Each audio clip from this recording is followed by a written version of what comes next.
ഒരു ജനതയുടെ ഭാവി ഉണ്ടാക്കി കൊടുക്കുന്ന മോശയെ പോലെ തന്നെ ദൈവത്തിന്റെ ആത്മാവ് വേറൊരു സാധാരണ മനുഷ്യന്റെ ഇടയിലേക്ക് ഇറങ്ങി വരുന്നതാണ്. ദൈവത്തിന്റെ ആത്മാവ് ഒരു സാധാരണക്കാരന്റെ മേൽ ഇറങ്ങി വരുന്നതാണ് നമ്മൾ അടുത്തായിട്ട് കാണുന്നത്. പുറപ്പാട് പുസ്തകം 31 അധ്യായം 1 മുതൽ 5 വരെയുള്ള വാക്യങ്ങൾ.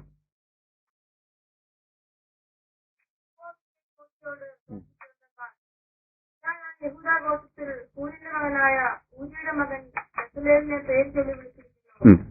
അവൻ കൗശലപ്പണികളെ സങ്കല്പിച്ച് ചെയ്യുവാനും പൊന്ന്, വെള്ളി, താമ്രം എന്നിവ കൊണ്ട് പണി ചെയ്യുവാനും രത്നം വെച്ച് പതിക്കുവാനും മരത്തിൽ കൊത്തുപണി ചെയ്യുവാനും സകലവിധമായ പണിത്തരം ഉണ്ടാക്കുവാനും ഞാൻ അവനെ ദിവ്യാത്മാവിനാൽ ജ്ഞാനവും ബുദ്ധിയും അറിവും സകലവിധ സാമർഥ്യവും കൊണ്ട് നിർത്തിയിരിക്കുന്നു. നോക്കുക, കർത്താവ് പറയാണ്, ഞാൻ അവനെ ദിവ്യാത്മാവിനാൽ എന്ന് പറഞ്ഞു കഴിഞ്ഞാൽ with the spirit of the Lord എന്ന് തന്നെയാണ്. ദൈവത്തിന്റെ ആത്മാവിനാൽ ഞാൻ നിറച്ചിരിക്കുന്നത്. എന്തിനാണെന്നറിയാമോ? കൊത്തുപണി ചെയ്യാൻ. എന്താണ്? കൊത്തുപണി. അവിടെ മരത്തിൽ കൊത്തുപണി ചെയ്യാനായിട്ട് ഞാൻ അവൻ എന്ത് ചെയ്തിരിക്കുന്നു? ദിവ്യ ആത്മാവിനാൽ നിറച്ചിരിക്കുന്നു. മരത്തിൽ കൊത്തുപണി ചെയ്യാന്, അല്ലെങ്കിൽ ലോഹത്തിൽ കൊത്തുപണി ചെയ്യാന്, സ്വർണത്തിൽ കൊത്തുപണി ചെയ്യാനൊക്കെ ഞാൻ ഏൽപ്പിച്ചിരിക്കുന്നു. ഒരു ഹാൻഡിക്രാഫ്റ്റ്സ് ഒക്കെ, അല്ലെങ്കിൽ സം കൈൻഡ് ഓഫ് നമ്മുടെ നോട്ടത്തിൽ അതൊരു വലിയ ഒരു ജോലിയായിട്ട് നമ്മൾ കണക്കാക്കിയിട്ടുണ്ടോ? ഇല്ല. The work of an artisan നമ്മൾ ചിന്തിക്കുന്നുണ്ടോ അത്ര വലിയ കാര്യമാണെന്ന്? ഇല്ല. പക്ഷെ അത് ചെയ്യാനായിട്ട് ഞാൻ എന്ത് ചെയ്തിരിക്കുന്നു? എന്റെ ആത്മാവിനെ അവന്റെ മേൽ വരുത്തിയിരിക്കുന്നു. എന്റെ ആത്മാവിനെ അവന്റെ മേൽ വരുത്തിയിരിക്കുന്നു. അപ്പോൾ മോശയെ പോലുള്ള ശുശ്രൂഷ ചെയ്യാൻ വേണ്ടി മാത്രമൊന്നുമല്ല, പ്രവചിക്കാൻ വേണ്ടി മാത്രമൊന്നുമല്ല. എന്തിനു വേണ്ടിയാണ്? കൊത്തുപണി ചെയ്യാനും ദൈവം ചിലപ്പോൾ എന്ത് ചെയ്യും? ആത്മാവിനെ അയക്കും. അവിടെ ആദ്യം പറഞ്ഞിരിക്കാൻ ബെസലേലിനെ പേർ ചൊല്ലി വിളിച്ചിരിക്കുന്നു. അല്ലാതെയും വിളിക്കാം, കോമൺ ആയിട്ടും വേണമെങ്കിൽ വിളിക്കാം. നമ്മൾ മനസ്സിലാക്കേണ്ട വലിയൊരു യാഥാർത്ഥ്യമാണ്. നമ്മുടെ പ്രശ്നം എന്നറിയാമോ? നമ്മൾ ചിന്തിക്കുന്നത്, എന്നെ പേര് ചൊല്ലി വിളിച്ചില്ലെങ്കിൽ, രാത്രി ഞാൻ കിടക്കുമ്പോൾ എന്തെങ്കിലും ഒച്ച കേട്ടില്ലെങ്കിൽ, ശബ്ദം കേട്ടില്ലെങ്കിൽ ദൈവം എന്നെ വിളിച്ചിട്ടില്ലെന്ന്. അല്ലേ? അങ്ങനല്ലേ? നമ്മൾ പറയുമല്ലോ, എനിക്ക് സുവിശേഷ വേല ചെയ്യണമെന്ന് നോക്കുന്നുണ്ട്, പക്ഷേ ദൈവം എന്നെ എന്ത് ചെയ്യുന്നില്ല? വിളിക്കുന്നില്ല. അതാണ് ഏറ്റവും വലിയ പ്രശ്നം.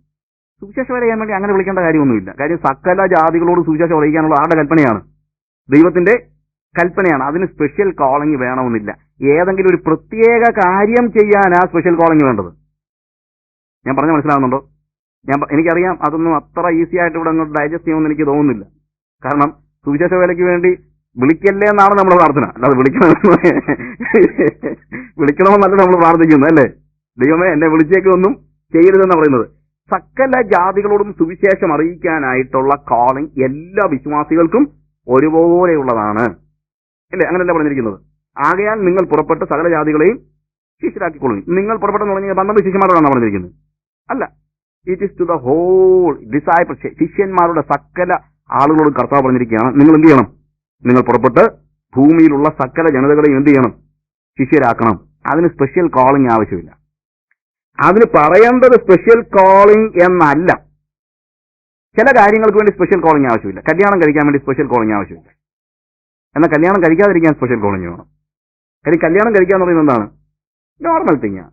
ആരെങ്കിലും 18 അല്ലെങ്കിൽ 25 വയസ്സാകുമ്പോഴത്തേക്ക് നമ്മൾ തന്നെ പറയും, ഞാൻ പ്രാർത്ഥിച്ചുകൊണ്ടിരിക്കുക കല്യാണം കഴിക്കുക എന്നുള്ളത് എന്നെ കുറിച്ചുള്ള ദൈവോദ്ദേശമാണോ ഇല്ലയോ എന്ന് അറിയാനുള്ളതിനെ കുറിച്ച് ഞാനിങ്ങനെ പ്രാർത്ഥിച്ചുകൊണ്ടിരിക്കുകയാണെന്ന് ഏതെങ്കിലും പിള്ളേർ പറയുന്നുണ്ടോ? ഉണ്ടോ? ഇല്ല. എന്നാൽ സിംഗിൾ ലൈഫിൽ എന്ത് വേണം? കല്യാണം കഴിക്കാതിരിക്കണമെങ്കിൽ എന്ത് വേണം? പറ. സ്പെഷ്യൽ കോളിംഗ് വേണം. അല്ലാതെ കല്യാണം കഴിക്കാതിരുന്നു കഴിഞ്ഞാൽ അബദ്ധമാണ്, ഇല്ലേ? അപ്പൊ സ്പെഷ്യൽ കോളിംഗ് വേണ്ടത് അല്ലെങ്കിൽ നോർമാലിറ്റിക്ക് അപ്പുറത്തുള്ളതിന് വേണ്ടിയാണ്. നോർമൽ തിങ്സിന് വേണ്ടി എന്താവശ്യമില്ല? സ്പെഷ്യൽ കോളിംഗ് ആവശ്യമില്ല. ഇത് പറയുമ്പോൾ നിങ്ങൾക്ക് എല്ലാം പ്രയാസം ഉണ്ടാവുമെന്ന് എനിക്കറിയാം. പക്ഷേ ഇവിടുത്തെ പ്രത്യേകത, നമ്മളുടെ പ്രോബ്ലം എന്നറിയാം, നമുക്ക് ഇതിനുള്ള ആഗ്രഹമില്ലാത്തതുകൊണ്ട് നമ്മൾ ഇതിനൊരു സ്പെഷ്യൽ കാര്യങ്ങൾ പറഞ്ഞിരിക്കുക എന്നുള്ളതാണ്. എല്ലാ കാര്യത്തിനും കോളിംഗ് വേണം, പക്ഷെ അത് കോളിംഗ് എന്നല്ല, ദ വിൽ ഓഫ് ഗോഡ്. എന്നെക്കുറിച്ചുള്ള ദൈവഹിതവും എന്നെക്കുറിച്ചുള്ള സ്പെഷ്യൽ കോളിംഗിന്റെ അണ്ടല്ലാണ്. ഞാൻ പറഞ്ഞ് മനസ്സിലാക്കണം. വിൽ ഓഫ് ഗോഡ് എല്ലാ കാര്യത്തിനും അന്വേഷിക്കണം. അത് സുവിശേഷ വേല ചെയ്യാൻ മാത്രമല്ല, എല്ലാ കാര്യത്തിലും. നമ്മൾ ചിലപ്പം പറയുമല്ലോ, എന്റെ മോനെ ദൈവവേലയ്ക്ക് വിടാൻ എനിക്ക് ബുദ്ധിമുട്ടൊന്നുമില്ല. പിന്നെ എന്താണെന്ന് വെച്ച് കഴിഞ്ഞാൽ അവനെ കോളിംഗ് ഇല്ലാതെ വിടാൻ പറ്റുമോ? ഇല്ലേ? പക്ഷെ മോന് 18 വയസ്സായപ്പോൾ നമ്മൾ പറഞ്ഞില്ലല്ലോ, എന്റെ മോൻ എഞ്ചിനീയറിംഗിൽ പഠിക്കണമെന്നുണ്ട്, പക്ഷെ അവന് കോളിംഗ് ഉണ്ടെന്നൊരു സംശയം, അതുകൊണ്ട് ഞാൻ ഒരു ഉപവാസം എടുക്കാൻ പോകണം എന്നാലും പറഞ്ഞു. അപ്പൊ എഞ്ചിനീയറിംഗിന് പഠിക്കാൻ കോളിംഗ് വേണ്ടായോ? അല്ലെങ്കിൽ മെഡിസിൻ പഠിക്കാനായിട്ട് കോളിംഗ് വേണ്ടായോ? അങ്ങനെ മിണ്ടാത്തെ നമ്മളെന്താണെന്നറിയാമോ? നമ്മളെ സംബന്ധിച്ചിടത്തോളം നമുക്ക് ഇവനെ എഞ്ചിനീയറും ഡോക്ടറും അല്ലെങ്കിൽ നേഴ്സും ഒക്കെ ആക്കണം, അല്ലാതെ നമുക്ക് ഇവനെ വിടണ്ട. അതുകൊണ്ടാണ് പറയുന്നത്, പ്രിയമുള്ളവരെ, സുവിശേഷ വേലയ്ക്ക് വേണ്ടി കോളിംഗ് വേണമെങ്കിൽ എഞ്ചിനീയറിംഗിന് വേണ്ടിയും കോളിംഗ് വേണം. സുവിശേഷ വേലയ്ക്ക് വേണ്ടി കോളിംഗ് വേണമെങ്കിൽ നേഴ്സിംഗ് പഠിക്കാനും കോളിംഗ് വേണം. ആരും സ്തോത്രം പറയത്തില്ല. എന്താ ശരിക്കും ഞാൻ പറഞ്ഞത് മനസ്സിലാക്കണം. സി, അത് we are knowing what the will of God in my life. നമ്മളുടെ ദൈവ ഇഷ്ടം എന്നിൽ എന്താണെന്ന് തിരിച്ചറിയുന്നുള്ളതേ ഉള്ളൂ. അത് ഒരുപക്ഷെ നിങ്ങൾ പൂർണ്ണസമയം സുവിശേഷ ചെയ്യുന്നതായിരിക്കാം, ഒരുപക്ഷെ എഞ്ചിനീയർ ആകുന്നതായിരിക്കാം, ഒരുപക്ഷെ ബിസിനസ്സുകാരനാകുന്നതായിരിക്കാം, ഒരുപക്ഷെ ചാർട്ടേഡ് അക്കൗണ്ടന്റ് ആകുന്നതായിരിക്കാം. പക്ഷെ അത് കോളിംഗ് അറിയാൻ നമ്മൾ ഇരുന്ന് കൊടുക്കണം, എന്നാലല്ലേ പറ്റത്തുള്ളൂ. ഇല്ലേ? പ്ലെയിൻ ആയിട്ട് നിങ്ങളൊന്ന് ഇരിക്കുക ആദ്യം, അത് കഴിഞ്ഞിട്ട് പറ എനിക്ക് കോളിംഗ് ഇല്ലെന്ന്. അങ്ങനെ പറയാത്ത ഒരുത്തിനും അതിനുള്ള അവകാശമില്ല. 18 വയസ്സാകുമ്പോൾ എഞ്ചിനീയറിംഗ് പോയി ചേർന്നിട്ട്, 18 വയസ്സാകുമ്പോൾ മെഡിക്കൽ കോളേജ് പോയി ചേർന്നിട്ട്, അല്ലെങ്കിൽ നേഴ്സ് ആകാൻ പോയി കഴിഞ്ഞിട്ട് എനിക്ക് കോളിംഗ് ഇല്ലെന്ന് പറഞ്ഞാൽ എന്നാണ് നീ ഇരുന്നിട്ടുള്ളത്? കോളിംഗ് ഉണ്ടോ ഇല്ലെന്ന് അറിയാൻ? അല്ലെങ്കിൽ ഏത് മാതാപിതാക്കളാണ് ഇരുന്നിട്ടുള്ളത്? എന്റെ മോന് നേഴ്സ് ആകാൻ കോളിംഗ് ഉണ്ടോ എന്നുള്ളത് അറിയാനായിട്ട് ഇരുന്നിട്ടുണ്ടോ? എന്റെ മോന് സുവിശേഷ വേലയ്ക്ക് വേണ്ടി കോളിംഗ് ഉണ്ടോ എന്ന് അറിയാൻ ഇരുന്നിട്ടുണ്ടോ? എത്ര മാതാപിതാക്കളുണ്ട്? നമ്മൾ പറയുന്നതെന്ന് അറിയാമോ? എന്റെ കാര്യങ്ങളൊക്കെ ഞാൻ നോക്കിക്കോളാം, പിന്നെ ദൈവത്തിന് വേണമെങ്കിൽ സ്പെഷ്യലായിട്ട് അവനെ വിളിച്ചോട്ടെ. ഇല്ലേ? ഇല്ലേ? isn't it? I am not joking. I tell the truth. This is happening. എന്നിട്ട് നമ്മൾ പറയും എന്താണ്? കോളിംഗ് ഇല്ല, കോളിംഗ് ഇല്ല. അല്ലേ? കോളിംഗ് ഉണ്ടോ ഇല്ലയോ എന്ന് അറിയുന്നത് ഇരിക്കണം. എന്റെ മോൻ സുവിശേഷ വേലക്കാരനാകാൻ ആഗ്രഹമുണ്ട് കർത്താവേ എന്ന് പറഞ്ഞ് നമ്മൾ ഇരിക്കുന്നില്ലല്ലോ. എന്നിട്ട് ദൈവം പറയട്ടെ, അല്ല, എനിക്ക് അവനെ കുറിച്ചുള്ള ആഗ്രഹം സുവിശേഷ വേലക്കാരനാകാനല്ല, അവനെ നീ ഡോക്ടറാക്കാനാണ് ഞാൻ നിന്നെ കുറിച്ച് ഉദ്ദേശിക്കുന്നെന്നുള്ള കേൾക്കാതെ അവനെ മെഡിസിൻ വിടാൻ പാടില്ല. കോളിംഗ് നോക്കുന്നവരാണെങ്കിൽ, അല്ലെങ്കിൽ നോക്കരുത്, അല്ലെങ്കിൽ പറയരുത് അവന് കോളിംഗ് ഇല്ലാത്തതുകൊണ്ട് ഞാൻ വിട്ടില്ലെന്ന്. അങ്ങനെ ഒരിക്കലെങ്കിലും പറയുന്നെങ്കിൽ ഇരുന്ന് ദൈവസന്നിധിയിൽ അവനെക്കുറിച്ചുള്ള കോളിംഗ് എഞ്ചിനീയർ ആകുക എന്നുള്ളതാണെന്ന് ബോധ്യമുള്ളവരുണ്ടെങ്കിൽ തന്റെ അടുത്തോടെ പറ. ഇരുന്നിട്ടില്ലല്ലോ, പിന്നെ നമുക്ക് എവിടുന്ന പറയാൻ കഴിയുന്നത്? ബെസലേലിനെ അവൻ എന്ത് ചെയ്തു? പേർ ചൊല്ലി വിളിച്ചു. പേർ ചൊല്ലി വിളിക്കാത്ത ഇഷ്ടംപോലെ ആളുകളുണ്ട്. ഇല്ലേ? സമാന കൂടാരം ബെസലേൽ തന്നെയാണ് പണിത്? ആണോ? അല്ല. Many people. അല്ലെങ്കിൽ ബെസലേലിനോട് ചേർന്ന് പേർ പറയുന്ന രണ്ടുപേരുണ്ട്, അവരെയും കൂടെ വെച്ചാണോ പണിത്? ആണോ? അല്ല. സമാഗമന കൂടാരം പണിതത് പ്രേയർ ചൊല്ലി വിളിച്ചവർ തന്നെ അല്ല. സമാഗമന കൂടാരം പണിതത് ഇസ്രായേലിൽ അതിനുവേണ്ടി ആഗ്രഹത്തോടെ താല്പര്യത്തോടെ വന്ന അനേകരുടെ പണിയാണ് സമാഗമന കൂടാരം. അവരുടെ ഹൃദയത്തിന്റെ അഭിമാനിച്ച് ദൈവം മാനിക്കുക ചെയ്തത്. ഞാനിത് വേദനയോടെയാണ് പറയുന്നത്. കോളിംഗ് ഇല്ലെങ്കിലും എഞ്ചിനീയർ ആകാം, കോളിംഗ് ഇല്ലെങ്കിലും ഡോക്ടർ ആകാം, നേഴ്സ് ആകാം. ആകെ ആവശ്യമുള്ള കോളിംഗ് ആവശ്യമുള്ള ഒറ്റ ജോലിയുള്ളൂ ലോകത്തിൽ. എന്താണ്? സുവിശേഷം. എവിടെ നിന്ന് കിട്ടിയ ടീച്ചിങ് ആയത്? That is wrong. ഇന്ത്യയിൽ വേക്കൻസി ഒഴിഞ്ഞു കിടക്കുന്ന, ഇന്ത്യയിൽ നിന്നല്ല ലോകത്തിലെവിടെയും വേക്കൻസി ഒഴിഞ്ഞു കിടക്കുന്ന ഒറ്റ ജോലി മിഷണറിമാരുടെ ജോലി. തൂപ്പുകാരന്റെ ജോലി ഉണ്ടെന്ന് പറഞ്ഞു കഴിഞ്ഞാൽ വേക്കൻസി ഒഴിവ് കാണത്തില്ല. ഉണ്ടോ? UAE ഗവൺമെന്റ് എവിടെങ്കിലും തൂപ്പുകാരന്റെ ജോലി വേക്കൻസി കിടപ്പുണ്ടോ? ഉണ്ടോ? ഇല്ല. ഇന്ത്യ ഗവൺമെന്റിലുണ്ടോ? ഗവൺമെന്റ് ജോലിയുണ്ടോ? തൂപ്പുകാരന്റെ ജോലി, അറ്റൻഡറുടെ ജോലി കിടപ്പുണ്ടോ? 100 പേർക്ക് വേക്കൻസി ഉണ്ടെങ്കിൽ 1000 പേരോ 10000 പേരോ ആയിരിക്കും അപ്ലൈ ചെയ്യുന്നത്, അല്ലേ? എന്നാൽ ഇന്ത്യയിൽ 6 ലക്ഷം ഗ്രാമങ്ങളിൽ 5.5 ലക്ഷം ഗ്രാമങ്ങൾ ഇന്നും ഒരു മിഷണറി ഇല്ലാതെ കിടക്കുക. ആരും വരാത്തതിനാ? എന്താ ആരും വരാത്തത്? എന്തുകൊണ്ട് വരുന്നില്ല? കോളിംഗ് ഇല്ലാഞ്ഞിട്ടോ? നിങ്ങൾ ചിന്തിക്കുന്നുണ്ടോ നിങ്ങൾക്ക് ആർക്കും കോളിംഗ് ഇല്ലെന്ന്? കോളിംഗ് ഇല്ലാഞ്ഞിട്ടല്ല, ഹൃദയമില്ലാത്തതുകൊണ്ട്, അല്ലാതെ വേറെ കാര്യം കൊണ്ടൊന്നുമല്ല. പാസ്റ്റേഴ്സ് ആകാൻ ഇപ്പോഴും ഇഷ്ടം പോലെ ആൾക്കാരുണ്ട്. അതെങ്ങനെ അങ്ങനെ ഒന്നും ഒഴിഞ്ഞു കിടക്കുന്നൊന്നുമില്ല. പാസ്റ്റേഴ്സ് എക്സസാ, ഇല്ലേ? സഭ കിട്ടുന്നില്ലെന്നാ പ്രശ്നം, അല്ലേ? നാട്ടിലൊക്കെ വല്ലപ്പോഴും പോകുന്നവർക്ക് അറിയാമല്ലോ. ഈ വർഷത്തെ മാറ്റത്തിന് സഭ കിട്ടിയില്ലെന്ന്. സഭ കിട്ടിയില്ലെങ്കിൽ എൻ്റെ കൂടെ പോയി, ഞാൻ കൊണ്ടുപോകാം. അതിനാ വരാത്തെ? സഭ കിട്ടിയില്ലെന്ന്. ഇവിടെ ഒരു ഇവാഞ്ചലിസ്റ്റും ഇല്ലാത്ത ഡിസ്ട്രിക്റ്റുകൾ എനിക്കുണ്ട്.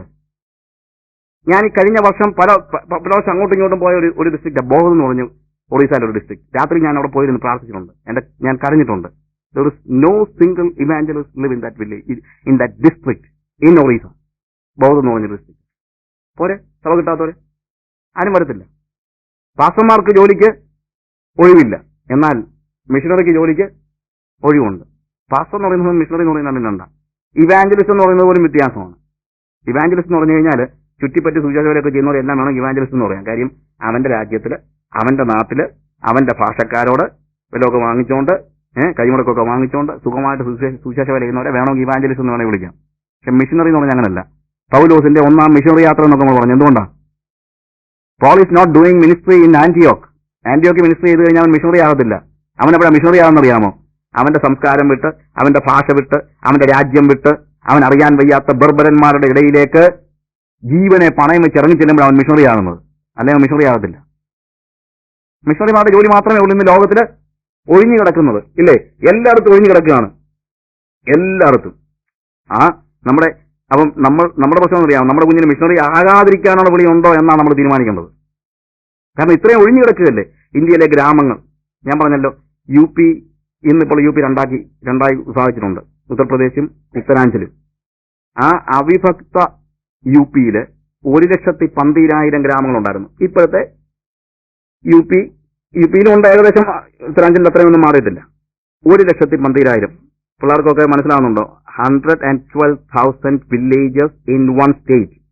യു പി ഒരു കൺട്രി ആയിരുന്നെങ്കിൽ ലോകത്തിലെ 7ാമത്തെ രാജ്യമായിരുന്നേനെ U P, population wise. You understand?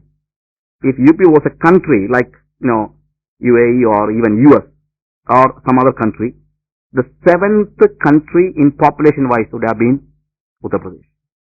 അത്രയ്ക്കും വലിയ ഒരു ലോകത്തിലെ 7ാമത്തെ രാജ്യമാകാൻ തക്കവണ്ണം പോപ്പുലേഷൻ ഉള്ള ഒരു state U P. 112,000 villages in that UP.